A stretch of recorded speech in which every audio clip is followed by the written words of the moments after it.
Hi, I'm Michael Curtis and I'm part of the young adults community here at Bendigo Baptist Church. I wonder what you were hoping for at the start of the year. So I think hope is a really powerful thing. I think it gives us energy and fuel and motivation to keep moving forwards. But by adding a D to the end of the word, we create a much different sense. The word hoped, I think, invokes a sense of unmet expectations or unfulfilled longings. And we see this word used by two disciples in Luke 24 on the road to Emmaus.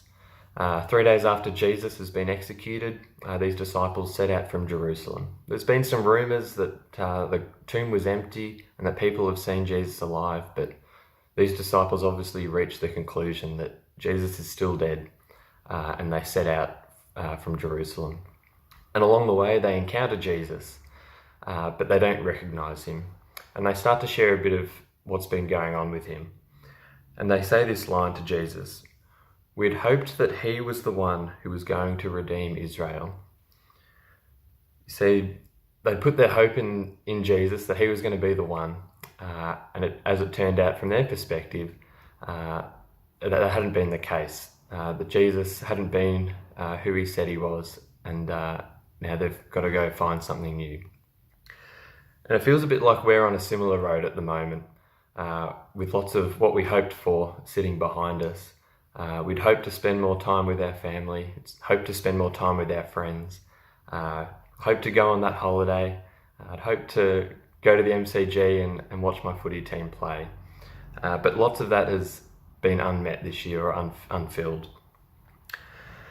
And again, what sits before us is also a bit foggy, and that makes it hard to know where to put our hope for what comes next. But like the disciples in the story on the road to Emmaus, Jesus is still walking alongside us. We may just not be recognising him at the moment. But Jesus is there asking us to recognise him and recognise him as our true source of hope. He's asking us to see that he's good, he's faithful to his promises, and to remember that he's in the business of restoring things and bringing new life to things. In Isaiah 40, there's this great verse that says, "But those who hope in the Lord will renew their strength. They will soar on wings like eagles.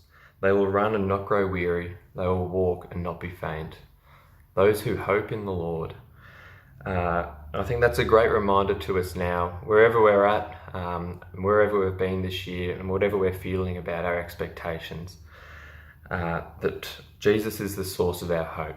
And by putting our hope in him, remembering his promises, remembering who he is, and remembering that he's faithful, that by putting our hope in him, our strength can be renewed, that he is a never-ending source of hope for us, and that strength comes from that to keep persevering and keep pressing on. So I hope that this week you can see the ways that Jesus is with you, recognise who he is and that he is your true source of hope, and be strengthened by that. Thanks.